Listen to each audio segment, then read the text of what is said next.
Hey there. After the fifth viewing, every house blurs together, and the one you remember isn't always the one that made sense. This tracker keeps the facts straight and does the money math for you. Let me walk you through it. The dashboard summarizes your search: properties tracked, offers made, and offers accepted. Property comparison is the heart of it. Address, asking price, beds, baths, square feet, year built, lot size, HOA, annual property tax, and days on market.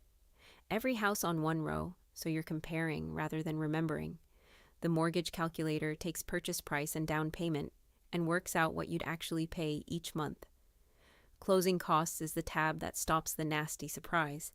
It itemizes the buyer's side: lender fees, origination, application, and the rest, with estimated against actual, so you can budget for the several $1,000s people routinely forget. The offer tracker records every offer and what came back: your offer, the date, contingencies, the seller's response, any counter, your final response, and the expiration date.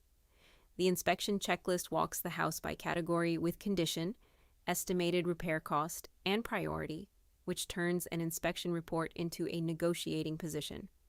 Moving Timeline runs the whole process in phases, from pre-approval through to move-in, with target and actual dates.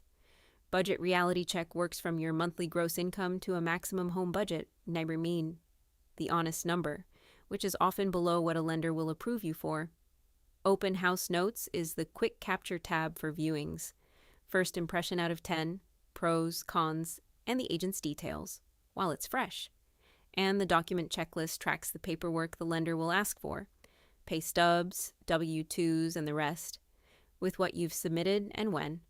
That's the house hunting and home buying tracker. Excel and Google Sheets, and the link is below.